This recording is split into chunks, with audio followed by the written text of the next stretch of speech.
Assalamualaikum warahmatullahi wabarakatuh.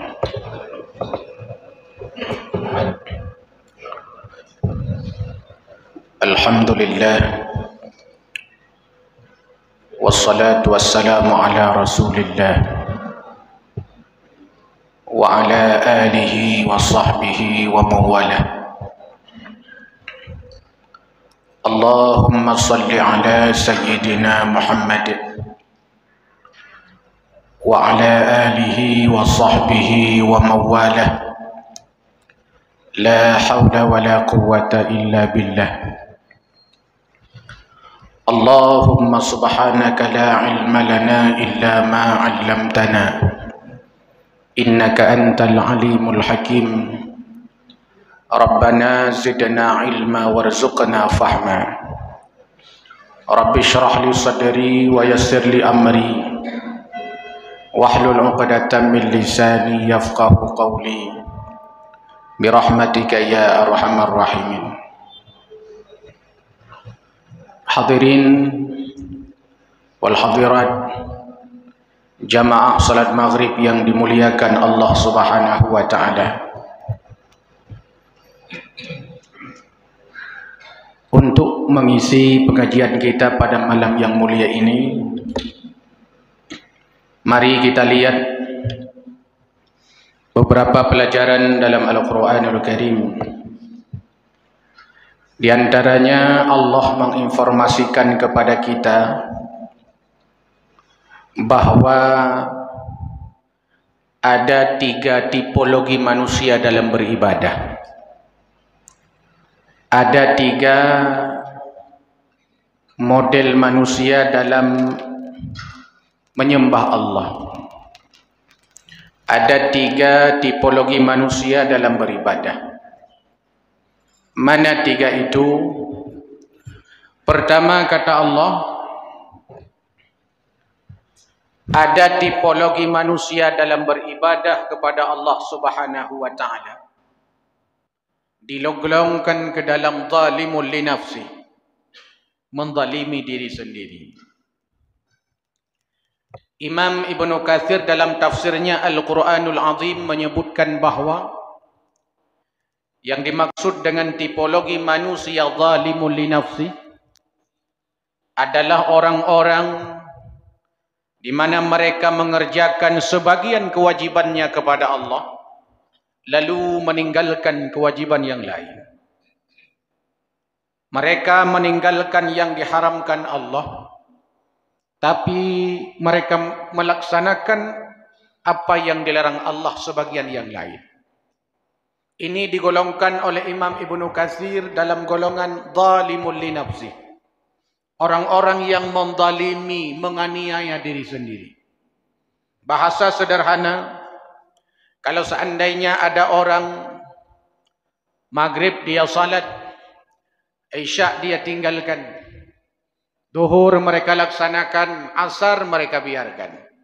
Satu sisi mereka melaksanakan kewajibannya kepada Allah, akan tetapi ada kewajiban-kewajiban yang lain yang ia tinggalkan. Ini golongan zalimul li nafsi.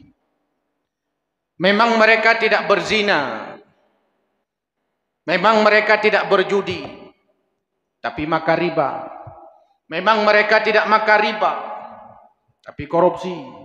Memang mereka tidak korupsi, tapi zalim kepada rakyatnya. Ini orang-orang seperti ini. Satu sisi mereka meninggalkan yang dilarang Allah, tapi mereka juga melaksanakan larangan-larangan Allah yang lain. Zalimul li nafsi. Kenapa? Karena memang dalam pandangan agama, orang yang bermaksiat kepada Allah, orang itu adalah menzalimi diri sendiri. Orang yang meninggalkan kewajiban-kewajibannya kepada Allah, malah melaksanakan dan mengerjakan apa yang dilarang Allah, dia telah menganiaya diri sendiri. Kenapa? Ayat populer, "Faman ya'mal mithqala dzarratin khairan yarah, wa man ya'mal mithqala dzarratin syarran yarah." Pada saat ada orang berbuat baik, sekecil apapun, maka kebaikan itu akan kembali kepadanya. Pada saat ada orang berbuat kejahatan, maksiat ia kepada Allah, sekecil apapun, itu pun akan berdampak kepadanya. Bayangkan kalau seandainya ada orang beriman, taat ia kepada Allah, kewajiban ia kerjakan, larangan ia tinggalkan, maka Allah akan memberikan pahala untuknya, ajaran azimah, pahala yang besar. Dan nanti di akhirat Allah akan memberikan surga untuknya. Dan pada saat ia memperoleh nikmat surga yang luar biasa, akan menyenangkan tubuhnya, menyenangkan badannya, menyenangkan ruhnya. Kenapa? Karena kebaikan akan berdampak, berefek kepadanya. Sebaliknya, kalau ada orang yang bermaksiat kepada Allah, katakanlah dia makan haram, katakanlah dia zalim kepada sesama, katakanlah dia menunda-nunda taubatnya kepada Allah Subhanahu wa taala, pada saat itu dia akan mendapatkan azab Allah. Mulai di dunia sampai nanti akhirat dia dimasukkan ke dalam neraka. Pada saat dimasukkan ke dalam neraka, sakitlah tubuhnya, sakitlah jiwanya, sakitlah ruhnya. Maka disebut zalimu li nafsih, menzalimi diri sendiri. Karena ibadah yang kita kerjakan ini memang kebutuhan kita sebagai manusia, human needs kata orang. Memang kebutuhan kita yang kita persembahkan kepada Allah sebagai bentuk pengabdian kita sebagai orang beriman, sebagai hamba kepada ma'bud, kepada Khalik Allah Subhanahu wa taala. Ini yang perlu direnungkan. Bahkan bukan hanya sekedar hubungan kita dengan Allah, hubungan kita dengan sesama manusia saja ada timbal baliknya. Hingga Quran mengatakan, in ahsantum ahsantum li anfusikum wa in asa'tum falah. Kalau seandainya kalian mengerjakan kebaikan, kebaikan itu akan kembali kepada kalian. Pada saat kau melakukan kejahatan, kata Quran, maka kejahatan pun akan kembali kepadamu. Ini kalau dalam ilmu fisika, ini namanya hukum Newton. Hukum Newton itu kan mengatakan kalau ada sebuah bola dilempar ke dinding, semakin kuat dilempar, semakin kuat pula pantulannya. Semakin lemah bola itu dilempar ke dinding, maka semakin lemah pula pantulannya. Semakin banyak orang melakukan kebaikan, semakin banyak pula kebaikan yang akan datang kepadanya. Semakin banyak orang berbuat jahat, semakin banyak pula kejahatan untuknya. Semakin sedikit dia melakukan kemaksiatan, semakin sedikit pula dia akan mendapatkan azab Allah Azza wa Jalla. Sesama manusia, bukankah hidup kita ini hingga sudah menjadi kita seperti hari ini? Ini kan akibat daripada masa lalu kita. Apa yang sudah kita kerjakan 5, 10, 20, 30 tahun yang lalu. Sehingga jadilah orang kita hari ini, kita dipercaya, lama sudah berdagang, dipercaya orang integritasnya bagus, jujur, siddiq, amanah. Sehingga dia punya langganan. Kenapa orang berdagang itu ada langganannya? Karena dia sudah dipercaya orang. Dan kepercayaan yang dibentuk, integritas yang sudah dibentuk, bukan sehari, bukan 2 hari, bertahun-tahun, bahkan sebagian besar daripada hidupnya. Dia tunjukkan itu sehingga orang percaya. Karena butuh proses memang itu. Orang jujur. Ketika orang jujur, kapan kita membentuk kejujuran? Prosesnya kan lama sekali. Sejak kecil sudah ditanamkan kejujuran. Sampai tua, sampai dewasa kita dianggap ini dia jujur. Dia integritasnya bagus. Kenapa? Karena memang sudah kita lakukan pengalaman yang jauh sebelum dikenal orang hingga hari ini. Jamaah Maghrib yang dimuliakan Allah Subhanahu wa taala. Ini untuk menyadari diri kita. Apakah kita termasuk golongan zalimul li nafsih? Bahkan kalau kata ahli tafsir yang lain, zalimul li nafsih itu bukan orang-orang yang mengerjakan sebagian daripada kewajiban-kewajibannya, tapi memang dia total, tak pernah dia mengerjakan ibadah kepada Allah. Pekerjaannya hanya terjerumus dalam perilaku haram, perbuatan-perbuatan yang terlarang dalam pandangan agama. Maka coba lihat doa para rasul, doa para nabi dalam Al-Quran. Walaupun mereka tidak salah, tapi karena orang yang berjiwa besar mengaku salah, Contoh dalam surah Al-Qasas. Ada kisah Nabi Allah Musa alaihi salam. Suatu ketika beliau melihat ada dua orang yang sedang berkelahi. Yang satu dari kalangan Bani Israel, anti Firaun. Yang satu orang Mesir, pengikut Firaun. Berkelahi mereka berdua ini, Bani Israel dengan orang Mesir ini, pengikut Firaun dengan musuh Firaun, anti Firaun ini, berkelahi mereka berdua. Datang Nabi Allah Musa alaihi salam, dilihat oleh Bani Israel ini. Karena Nabi Allah Musa alaihi salam juga Bani Israel. Datang, wahai Musa, tolong aku mau dibunuh oleh orang Mesir. Aku mau dibunuh oleh pengikut Firaun ini. Lalu Nabi Allah Musa alaihi salam, keinginannya untuk meleraikan orang yang sedang berkelahi ini. Quran mengatakan dengan kalimat fawakazahu. Ada yang mengartikan dengan ditolak orang Mesir itu oleh Nabi Allah Musa. Ditolak dengan maksud dan tujuan untuk meleraikan mereka supaya tidak berkelahi lagi. Ada yang mengartikan dengan fawakazahu itu ditinju oleh Nabi Musa.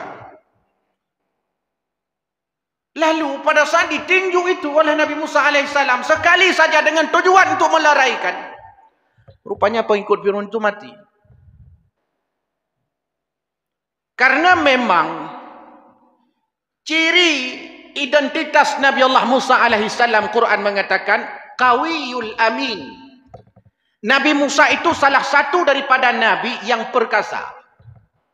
Nabi Musa itu salah satu daripada nabi yang kuat. Di antara nabi-nabi, Nabi Musa di antara nabi-nabi yang tegak-tegak. Fawakazahu, 3 tuh mati. 3 tulak. Padahal tujuankan untuk mati, untuk meleraikan pertengkaran mereka. Cuma mati. Mainkan langkah urung 3 tasuh urung mati. Jarang ditanya merempak urung 3 isuh tanya mati tu jarang. Bahkan kata mesuh jih-jih lah baru mati tanya. Tapi Nabi Musa memang kuat, qawiyul amin, punya keperkasaan, kekuatan yang amat luar biasa. Secara logika, Nabi Musa alaihissalam tidak salah. Karena memang tujuan maksud tadi bukan untuk membunuh, ingin meleraikan. Yang kedua, diminta oleh Bani Israel yang sedang bertengkar itu untuk menolongnya. Ditolong oleh Nabi Allah Musa alaihissalam, rupanya mati. Lalu Nabi Musa alaihissalam merasa bersalah. Walaupun tidak salah itu. Berdoa kepada Allah. Disebut dalam surah Al-Qasas. Bagaimana doanya? Rabbi inni zalamtu nafsi faghfirli. Ya Tuhan, aku sudah menzalimi diriku sendiri. Aku sudah menzalimi diriku sendiri. Rabbi inni zalamtu nafsi faghfirli. Ya Tuhan, aku sudah menzalimi diriku sendiri. Faghfirli, ampunilah ya Allah. Padahal hanya salah, tapi mengaku salah. Memang orang-orang yang berjiwa besar adalah orang-orang yang mau mengaku salah. Di tengah-tengah orang-orang yang tidak mau mengaku salah, bahkan banyak orang yang mengkambing hitamkan orang lain untuk membenarkan dirinya. Sehingga hari ini bukan orang mencari kebenaran, tapi mencari pembenaran. Hukum diolah dengan segala macam cara.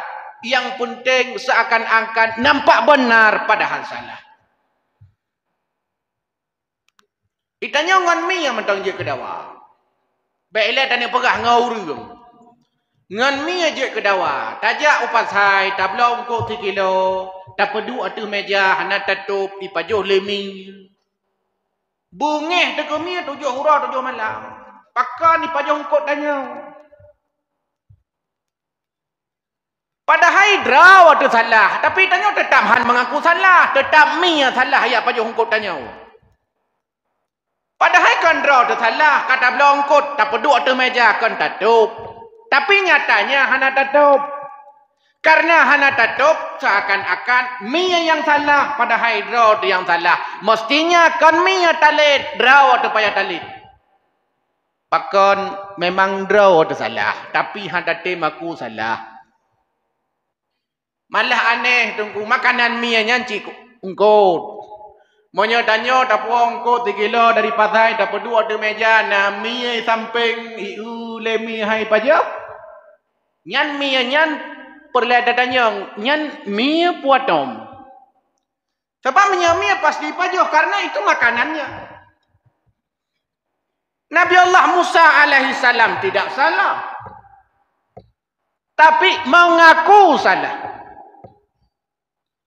Nabi Allah Adam alaihissalam hingga muncul doa yang populer, Rabbana zalamna anfusana wa illam taghfir lana wa tarhamna lanakunanna minal khasirin. Tidak salah.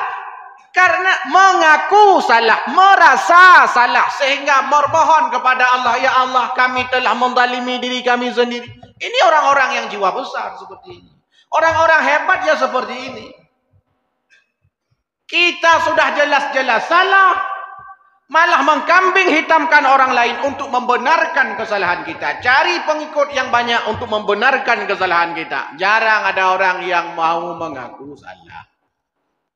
Padahal memang dirinya salah. Itu persoalan. Nabi Yunus alaihissalam bertahun-tahun mendakwahi umatnya. Karena bandel nakal luar biasa umatnya, pergi Nabi Allah Yunus alaihissalam karena sudah lelah menyampaikan dakwah, pergi berangkat meninggalkan umatnya. Rupanya Allah Azza wa Jalla menguji Nabi Allah Yunus alaihissalam dalam kisah yang panjang itu, naik ke atas kapal, dilempar ke laut, kemudian ditelan oleh ikan Nun, 40 hari 40 malam di sana. Apakah Nabi Allah Yunus menyalahkan umatnya? Tidak. Mestinya kan bisa disalahkan. Ya Allah, mereka yang salah. Tiap hari ku dakwahi mereka. Tiap saat aku mengajak mereka menyembahmu. Tapi mereka tidak mau. Tidak begitu Nabi Yunus. Malah mengaku dirinya salah. La ilaha illa anta subhanaka inni kuntu minadh dhalimin. Tapi zalimun li nafsi, faminhum zalimun li nafsi. Orang-orang yang mengerjakan sebagian daripada kewajibannya, tapi kewajiban-kewajiban yang lain ditinggalkannya. Semayang maghrib sagaygonyan, insya nyan pi bak preh-preh ceramah karena malam minggu. Tubuh ladum hana geja. Lehu na ke semayang tapak kerjakan tu. Tiragi apa juhu wasa kadengun lang katu. Ini zalimul li nafsi. Yang kedua kata Quran, wa minhum muqtasid. Orang-orang yang beramal pada posisi tengahan di atas zalimul li nafsi. Siapa mereka? Kata Imam Ibnu Katsir dalam tafsirnya Al-Qur'anul Azim.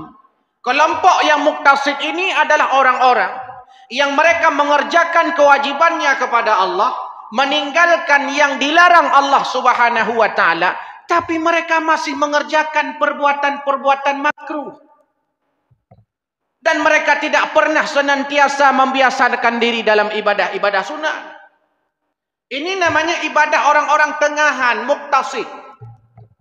Kewajiban dia kerjakan. Zuhur, asar, maghrib, subuh. Semua dia kerjakan yang wajib-wajib 5 waktu. Tapi salat sunat enggak pernah. Salat sunat qabliyah enggak pernah, ba'diyah enggak pernah dia lakukan, tahajud tidun 3 hantamu pernah. Zuhur setelahnya ada sunat dia tidak kerjakan, duha selama hidupnya enggak pernah sekalipun. Maka Imam Nawawi dalam kitab Al-Azkarnya menyebut semua ibadah mestinya walaupun itu ibadah-ibadah sunat mestinya pernah kita kerjakan selama hidup walaupun sekali. Sehingga nanti kita dikelompokkan dalam golongan itu. Contoh, selama hidup sekali pernah salat duha. Nanti dipanggil oleh Allah Subhanahu wa taala yang salat duha berdiri di sebelah kanan. Kita masuk. Kenapa? Karena pernah salat duha walaupun seumur hidup sekali. Nanti dipanggil oleh Allah kelompok tahajud. Yang salat tahajud ke sebelah kanan. Kita termasuk ke dalam kelompok tahajud. Karena selama hidup pernah tahajud sekali. Maka Imam Nawawi mengatakan, kalau ada ibadah-ibadah sunat, kerjakan ibadah itu walaupun hanya sekali seumur hidup. Untuk apa? Karena nanti kita akan bisa masuk ke dalam kelompok itu. Muqtasid. Kewajibannya kepada Allah enggak pernah dia tinggalkan. Ya haram enggak pernah dia kerjakan. Tapi ya makruh-makruh ini. Makruh itu artinya tercela. Makruh itu artinya dibenci. Yang makruh. Tidak pernah dia tinggalkan. Yang sunat enggak pernah dia biasakan. Malah yang lebih parah adalah meremehkan yang sunat-sunat ini. Alah mutunat bi. Alah mutunat bi. Padahal kalau cari bonus yang sunat, kalau semua yang wajibnya memang kata wajib. Menyahana ada wajib dosa wiraya. Kalau mau cari bonus ya ibadah-ibadah sunat ini, meninggalkan yang makruh-makruh itu.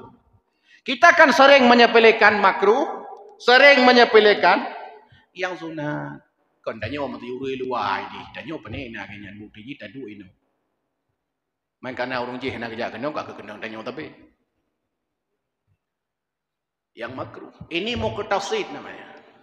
Artinya ibadah kepada Allah tidak cukup dengan yang wajib-wajib. Mesti ada ibadah-ibadah tambahan. Untuk mencari pahala lebih, untuk mencari rahmat Allah yang lebih. Karena kita serius mengerjakan yang sunat-sunat itu. Senanglah seorang atasan bila seandainya dia punya bawahan mengerjakan tugas bukan hanya sekedar tupoksinya saja. Tapi di atas tupoksinya. Disuruh 7 pekerja, 7 perkara untuk dikerjakan. 7 semua diselesaikan. Tapi dia masih sempat mengerjakan 2 perkara lagi. Senanglah atasannya itu. Diberi THR ketika lebaran. Ditambah gajinya. Diberikan pelayanan terbaik. Dipuji-puji di depan kawan-kawannya. Kenapa?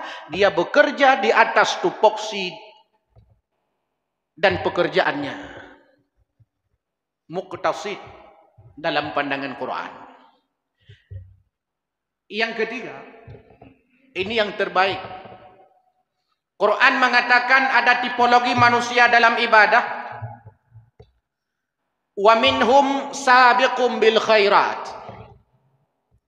Imam Ibnu Katsir mengatakan orang-orang tipologi manusia yang beribadah beramal kepada Allah dengan tipologi sabiqum bil khairat. Mereka mengerjakan semua kewajibannya kepada Allah. Mereka meninggalkan semua larangan Allah Subhanahu wa taala. Ibadah-ibadah sunat senantiasa menjadi bagian daripada kehidupannya. Yang makruh dia tinggalkan, yang mubah tak pernah ia lakukan. Karena yang mubah itu dianggap sia-sia baginya. Karena hukum mubah dikerjakan tidak berdosa, dikerjakan tidak berdosa, ditinggalkan tidak juga dapat pahala. Namanya saja mubah. Sehingga dianggap oleh kelompok sabiqum bil khairat, buat mubahnya buat dia-dia. Sehingga hendak kebubut. Yang dikejar adalah ibadah-ibadah sunat. Sunat senantiasa menjadi bagian daripada kehidupannya. Yang wajib memang sudah dikerjakannya, yang diharamkan Allah sudah ditinggalkan. Yang sunat-sunat menjadi bagian daripada hidupnya. Menjadi karakter dan identitas dirinya. Jamaah maghrib yang dimuliakan Allah Subhanahu wa taala. Tipe orang yang sabiqum bil khairat. Kalau dalam bahasa sederhananya, bukan azan yang menunggunya, tapi dia yang menunggu azan. Itu sabiqum bil khairat. Bukan kebaikan yang menunggunya, tapi dia yang terus memburu kebaikan, pantang didengar kebaikan. Dia akan terus memburu. Ini tipe manusia sabiqum bil khairat. Pantang dia lihat ada orang miskin, memang sudah tergerak hatinya, tergerak tangannya, masuk ke dalam kantongnya, diberikan kepada orang yang membutuhkan itu. Sabiqum bil khairat, meleleh air matanya pada saat dia melihat ada orang-orang yang kena musibah. Dia berikan kebagian daripada apa yang dia punya kepada orang-orang tersebut. Ini sabiqum bil khairat. Bukan ketika diminta, tapi memang tergerak hatinya. Seperti para sahabat tempo dulu. Pada saat turun ayat-ayat Allah Subhanahu wa taala tentang sedekah, Masya Allah, mereka berburu berbuat kebaikan. Berburu hana payah lakai. Hana gi apa proposal kena badannya. Nyo dan yang bukan masjid WC dan yang peluah nyo panempat pendidikan janan. Hana apa proposal. Pantang kedengar ayat tentang terkah juga. Itanya anda ji dalam tengkak lagi anda ilung aku ji. Hai bayangkan ketika ada ayat Quran tu lan tanalul birra hatta tunfiqu mimma tuhibbun. Ada sahabat Nabi sallallahu alaihi wasallam lalu langsung lapor kepada Nabi.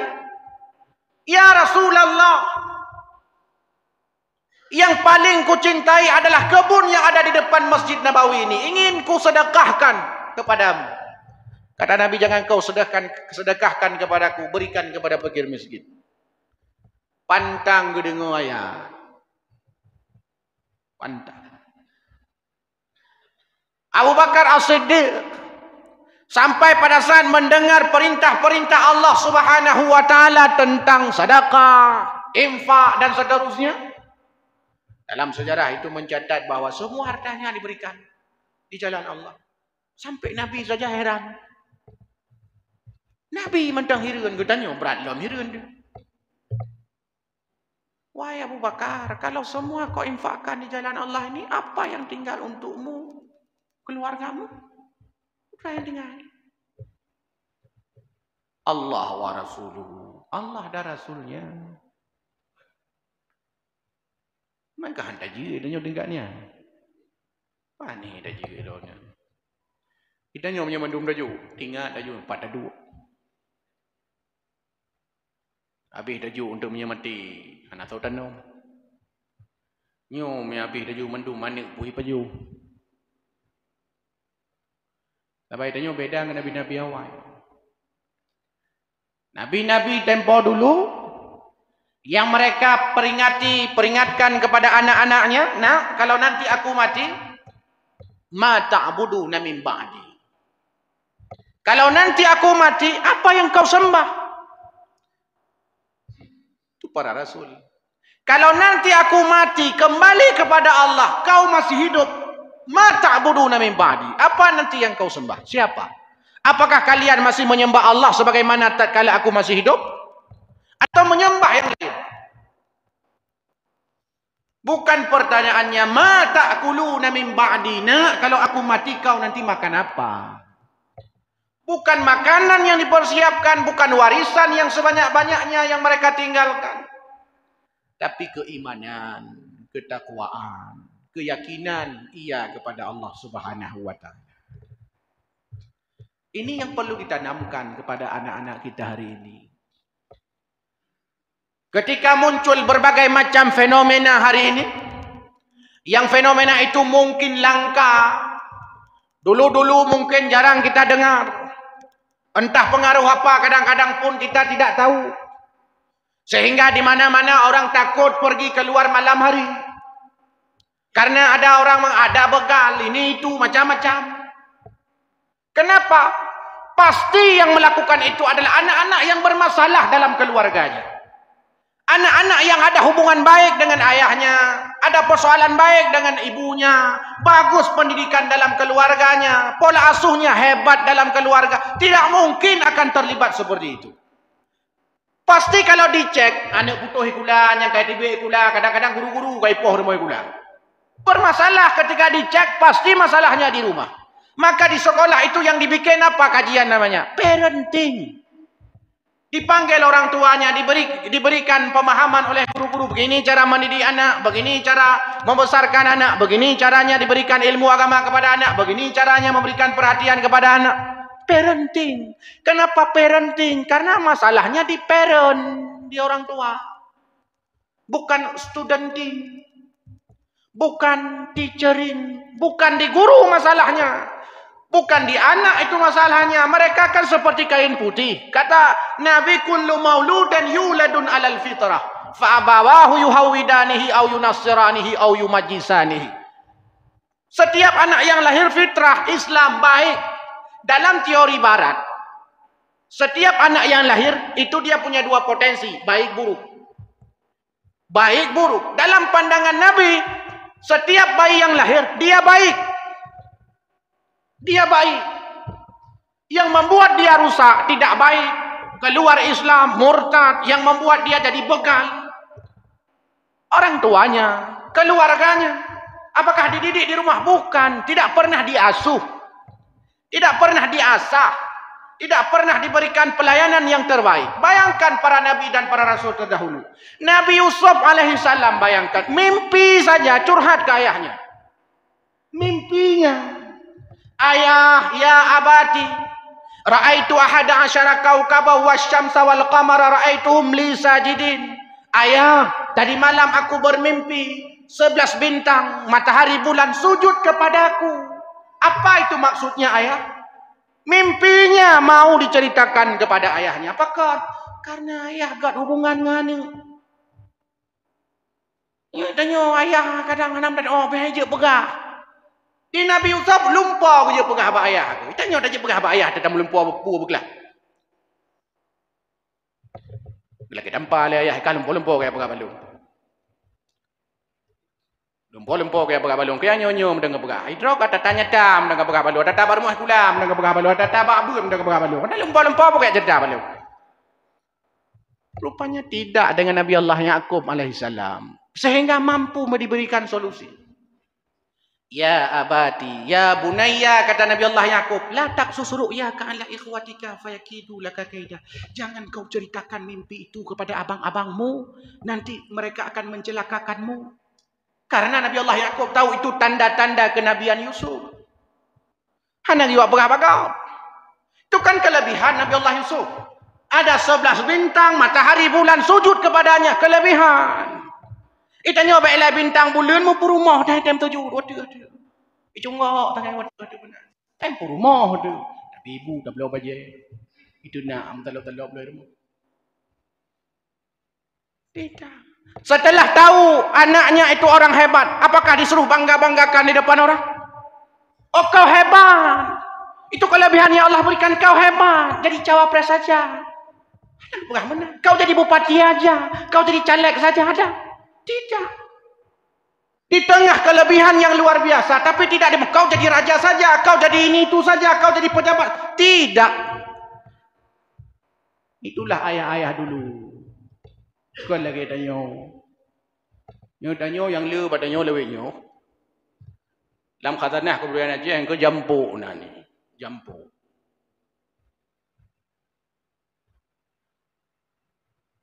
Tapi orang Nabi Sulaiman ke jicim. Yo jicim Nabi Sulaiman. Sotim je kerajaan.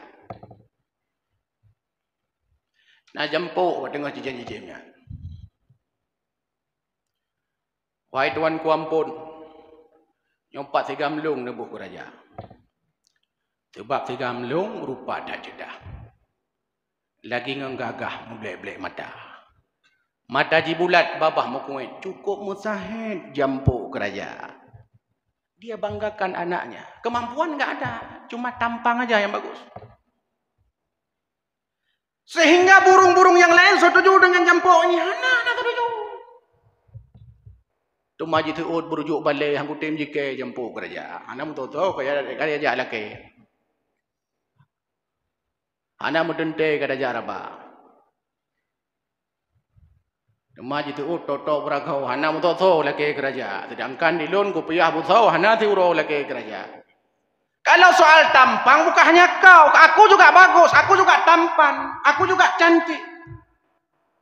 Tapi ilmu punya tidak. Nya itu yang lihat tahu berapa. Nya ni jampu, kan urang ane jampu. Sehingga pertikaian burung-burung itu dalam hikayat itu dileraikan oleh seekor burung. Nan jicimnya jicim kedidi. Temaji damai oleh kedidi si Raja Wali tebuh raja. Maka Raja Walinya nanji raja. Jekahlah Raja Wali. Cicim kedidi tabuh kerajaan. Si Raja Wali tabuh kerajaan. Cicim dama Perdana Menteri berjuak campli kepala tentera. Liak Bangkuna kepala negeri. Si Merah Pati jek kewedana. Ke penerangan po Cicim Ciong yang mat hukum po Cicim pala. Tok-tok berakho ke syik lah kampung. Cicim ke cebong ke uru ronda. Cicim bubuk ke mabidan sebab dagemnyan ke kuah-kuah. Ini kan pembagian tugas sesuai dengan kemampuan. Ini kalau kata orang, the right man of the right place. Menempatkan burung sesuai dengan keahliannya. Menempatkan orang sesuai dengan keahliannya. Guru matematika juga ajar matematika. Baik guru olahraga juga ajar matematika. Mati namin. Mainnya sering guru olahraga karena guru matematika hanya gejak yang pakai guru olahraga. Ke guru olahraga tamang kening dalam. Yang mengajar matematika. Pakai mahli guru olahraganya yang penting baik buat mendah. Nak tu purno kawaka. Itu kan gambaran. Maka tipe manusia sabiqum bil khairat mestinya kita menjadi orang-orang yang selalu meninggalkan perilaku-perilaku yang terlarang, yang haram, bahkan yang makruh-makruh saja kita hindari. Walaupun kadang itu ada berada di dekat-dekat kita atau sudah menjadi bagian daripada kehidupan kita, mestinya itu kita tinggalkan pelan-pelan supaya kita menjadi kelompok sabiqum bil khairat. Kata Imam Ibnu Katsir, kelompok sabiqum bil khairat akan masuk surga tanpa hisab. Kelompok muqtasid akan masuk surga melalui rahmat Allah. Kelompok zalimun li nafsih akan masuk surga melalui syafaat Nabi sallallahu alaihi wasallam. Maka ka kurang ibadah sunat mutalawi berdega. Ka handamang curuga rade tamang rene. Begitu kata Imam Ibnu Katsir dalam tafsirnya Al-Qur'anul Azim. Mudah-mudahan memberikan motivasi ibadah kepada kami yang menyampaikan dan kepada seluruh hadirin wal hadirat yang mendengarkan. Subhanakallahumma bihamdik asyhadu an la ilaha illa anta astaghfiruka wa atubu ilaik. Assalamualaikum warahmatullahi wabarakatuh.